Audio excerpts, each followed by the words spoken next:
안녕하세요. 부자오빠입니다. 지금 프리장 개장한 지 1시간 정도 됐는데 오늘도 어김없이 주가가 흘러내리고 있습니다. 그래서 제가 이제 인증용으로 따로 얼마 전에 개설했던 속스가 TQ 계좌가 어느새 마이너스 16%, 마이너스 12% 수준으로 굉장히 많이 떨어졌습니다.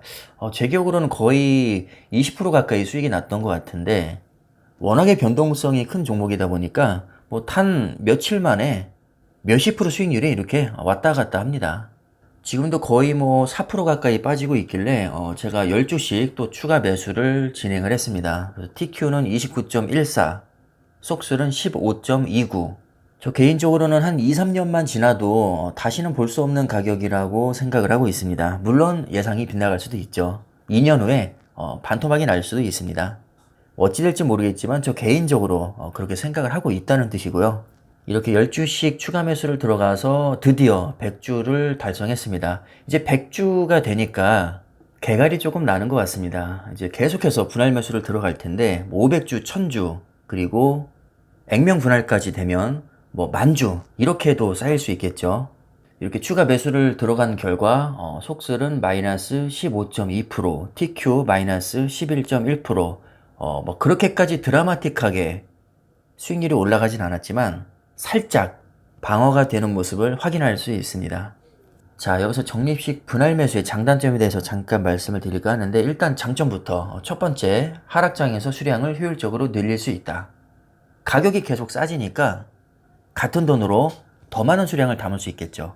그리고 두 번째, 수익률 방어를 할 수 있습니다. 일명 물타기라고 하죠. 내가 샀던 평단가보다 낮은 구간에서 매수를 하게 되면 수익률이 올라가는 효과가 있습니다.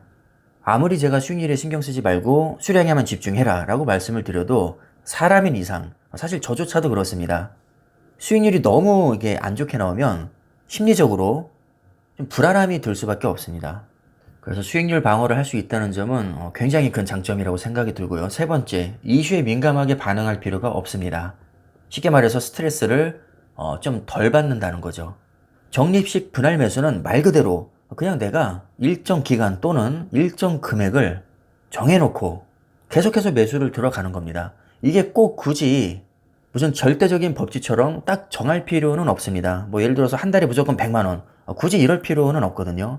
형편이 안 되면 한 달에 10만 원만 매수해도 전혀 상관이 없습니다. 뭐 여유가 되면 한 달에 500만 원도 할 수 있는 것이고 여유가 안 되면 뭐 한 달에 5만 원만 해도 됩니다. 얼마를 하든 또 텀을 어느 정도로 잡든 중요한 것은 내가 지속적으로 주가에 크게 상관없이 분할 매수를 들어간다는 겁니다. 어찌됐든 수량은 계속 늘어나니까 이것도 심리적으로 뭔가 좀 든든한 효과가 있습니다. 어차피 나중에 수량이 많아야 부자가 될 수 있으니까 한두 개라도 수량을 늘리면 이건 플러스가 되면 됐지 절대 마이너스가 되지는 않는다는 얘기거든요. 그러니까 목표에 조금이나마 가까워진다는 뜻이 됩니다. 이 자체가 의미가 있는 겁니다. 그럼 장점만 있느냐? 그럴 리가 있겠습니까? 세상에 완벽한 투자 방법은 없습니다. 당연히 적립식 분할 매수도 치명적인 단점이 있습니다. 가장 큰 단점이 뭐냐면 후반부로 갈수록 수익률 방어 효과가 떨어진다는 겁니다. 예를 들어서 내 투자금이 지금 100만 원인데 여기서 10만 원을 물타면 10%만큼의 영향력을 행사하지만 1000만 원까지 모인 상태에서 10만 원을 물타면 1%밖에 영향력을 행사하지 못합니다. 더 극단적으로 뭐 나중에는 투자금이 10억이 됐는데 여기서 10만 원 물타봤자 효과가 거의 없다는 거죠. 그래서 후반부로 갈수록 분할 매수의 장점은 거의 희석이 된다고 보시면 됩니다. 사실상 효과가 거의 없는 거죠. 그럼 어떻게 해야 되느냐? 그 정도로 이제 투자 사이즈가 커지면 포트폴리오를 좀 조절을 해야 됩니다. 예를 들면 배당주 비중을 높인다든가 변동성이 작고 안정적인 SPY, QQQ, 애플 같은 종목에 분산을 한다든가 아니면 현금 보유 비중을 확 끌어올린다든가 이런 식으로 조절을 해야겠죠. 아무래도 투자 사이즈가 커질수록 하락장에서 타격이 클 수밖에 없습니다. 따라서 현금 보유 중요성이 그만큼 커진다고 할 수 있고 현금 보유를 평소보다 좀 많이 해놓는 게 좋을 겁니다. 그래야 하락장에서 멘탈을 잡을 수 있겠죠. 사실 투자 초기에도 현금 비중은 조절을 잘해야 됩니다. 이게 워낙에 개인차가 커서 단정 지을 순 없지만 제가 생각하는 기준은 폭락장에서 두 다리 쭉 뻗고 잘 수 있을 정도입니다. 모두가 처한 상황이 다르고 당연히 종목도 다르겠죠. 그리고 확신 정도도 다를 겁니다.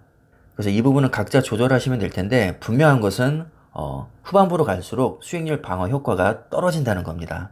그래서 특정 시점부터는 현금 비중을 더더욱 철저히 관리를 하셔야 되고 가급적이면 포트폴리오를 좀 안정적으로 재구성할 필요가 있습니다. 자, 그 다음에 두 번째, 현금 흐름이 좋지 못한 사람은 사실상 실천하기가 거의 불가능합니다. 당장 먹고 살기도 바쁜데 어떻게 추가 매수를 들어갈 수 있겠습니까? 사실 저 같은 경우도 지금 매수를 많이 들어가고 있긴 하지만 제가 평소에 이렇게 현금 흐름이 좋은 사람은 아닙니다. 주택담보대출 원리금 나가야죠. 차대출금 나가야죠. 또 생활비 써야죠. 사실 제가 몇 달 동안 고민하고 지금 이 컨텐츠를 만든 것이기 때문에 진작부터 좀 현금 보유 비중을 조절을 하고 있었습니다.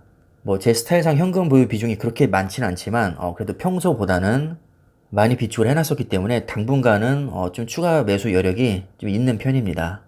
이 컨텐츠의 목적 자체가 하락장에서 분할 매수를 들어가면 수익률 방어를 할 수 있고 그렇게까지 나락으로 가지 않는다. 이것을 보여드리기 위한 건데 돈이 떨어져서 못하면 의미가 없는 거잖아요. 그래서 현금을 더 아껴뒀던 겁니다. 기억하실지 모르겠는데 제가 처음에 한 주로 시작을 했습니다. 왜냐면 처음부터 금액을 크게 잡으면 물타기를 해도 티가 거의 안 날 테니까요. 자, 어쨌든 10주씩 추가 매수를 또 들어가서 속설은 마이너스 15.21%, TQ는 마이너스 11.11%. 만약에 여기서 추가로 더 폭락한다면 또 추가 매수를 들어갈 겁니다. 자, 그러면 수익률이 또 어떻게 변화하는지, 그리고 상승장이 찾아왔을 때 어떤 양상으로 또 흘러갈지, 그 부분을 중점적으로 보시면 분명히 도움이 되실 겁니다. 자, 그럼 영상은 여기까지 하겠습니다. 감사합니다.